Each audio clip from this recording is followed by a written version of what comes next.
Hi, I'm Christina Heideck with PTO Answers, and today I'm here to tell you about 5 things that PTOs are doing that parents absolutely hate.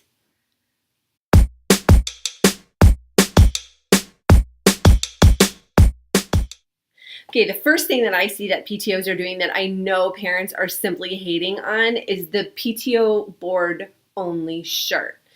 But I had been seeing posts about board members who wanted like a really cute little shirt, and their intention was just to do something for part of the team and have a really cute shirt that they could all wear and just feel like they were doing something all together and kind of being more celebratory.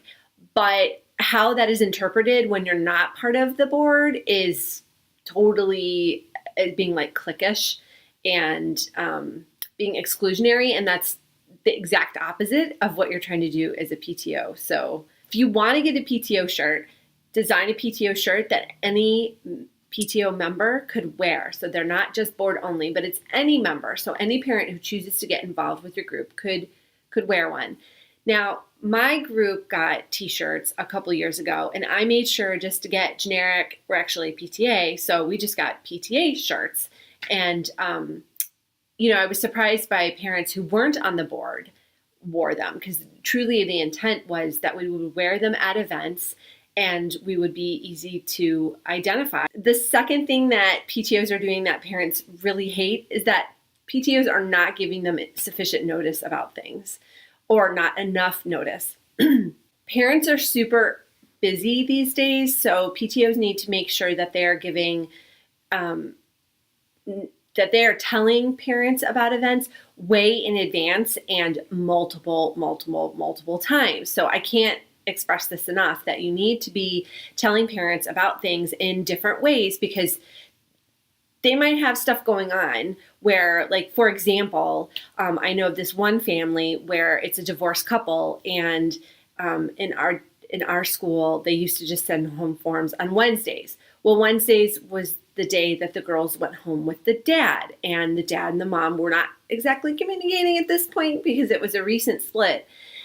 And so the mom was never finding out about things, and so she was really upset because the dad wasn't telling her about things.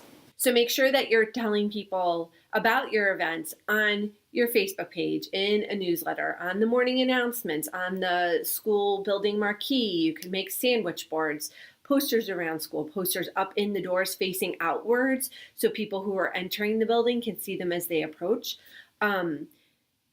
All of those ways. If your city has a weekly newsletter, see if they will include a blurb about your event in there, just so you can hit people at all different angles, because you never know when someone might be paying attention, so that they can get the information about the event.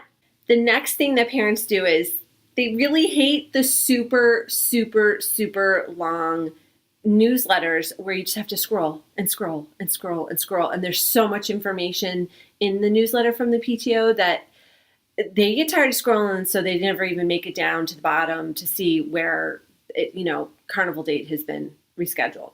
So when you're sending out your newsletters, make sure that they're kind of short and sweet. Limit it to like 5 to 7 different pieces of information or events that you're promoting.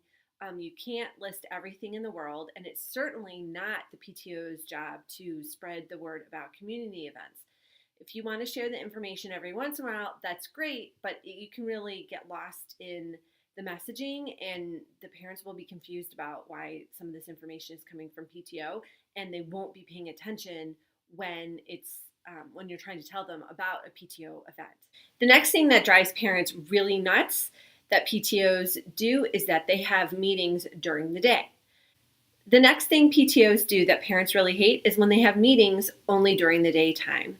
A lot of parents are working and they simply can't come to meetings. That doesn't mean they don't want to be involved in the PTO and help out, but they can't come to meetings if they're working. And the last thing parents hate kind of ties in with having meetings during the day. It is the ever-changing date and time of PTO meetings. I've seen this where a lot of PTOs want to accommodate parents, and they think they're being accommodating by switching the meeting from month to month, where they're meeting on a Tuesday at 12 p.m. at this day, and then Wednesday on this date at 7 p.m. the next month, and it can be a lot for parents to keep track of. So I highly suggest just sticking with a set day and time in the evening to early evening so that parents can come. So that parents can keep track of when the meeting is and be able to adjust their schedule to attend. So there you have it. There are 5 things that PTOs are doing that parents absolutely hate. I hope that you can work to not do these for your PTOs so you can have more success with your group.